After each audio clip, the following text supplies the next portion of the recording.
Once I started praying with the Muslims and I started interacting with the people in my dorm, a lot of people started trying to pull me different ways. I started hearing terms like Sunni and Shia and Sufi and these things, and I was like, I don't know what any of that is. I'm a Muslim, and that's all I know. One God, and Muhammad's the messenger. So these people were like, oh, just say you're Sunni. Just say you're Sunni if anybody asks. And I was like, well, what is a Sunni? And they were like, just say you're Sunni and that's it. Just that's good. If anybody asks you, just say you're Sunni. And I said, well, I want to know what a Sunni is before I claim something, because I came from a gang environment and a gang mentality. And if you false claim on a gang set, you know, that's something that could get you killed, because you don't say you're anything unless you really know what it's about and you can back it up. So I said, I want to know what this Sunni thing is before I say I'm a Sunni. And I want to know what this Shia thing is before I say I'm a Shia. So I talked to the brother that taught me and gave me my Shahada. He was Shia.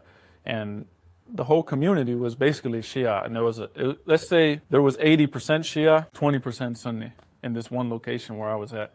And for those of you that don't know, there's a big population of Muslims in prison. There's maybe 200 to 300 Muslims at each facility, probably. And let's say we had 30 facilities. There's a lot of Muslims everywhere, Sunni and Shia, and they all share the same space. They might have different ideologies and different beliefs. I looked at the prison where I was at, and the leader of it was Shia, and he was the most knowledgeable. He learned Arabic, he knew the Quran really well, he had learned Hadith, and everything he said, basically, he could back it up and prove it, and it made sense. I asked him about what it is, and he said they follow the Prophet's family because they were the closest ones in relation to the Prophet after his martyrdom. So he gave me some books to read. I said, okay, I want to be Shia. After he explained everything to me, I said, this makes sense. I'm going to be Shia, and I don't really care about what the other people say, because I have to go with what makes sense to me. So he gave me books like Then I Was Guided and a few other books. So I read these books.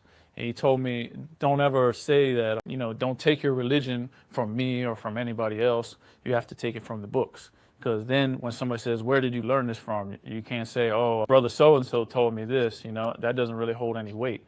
But if you learn it from the books, you can say, I learned it from this book, from this scholar, on this page, and this author, and you can show and prove your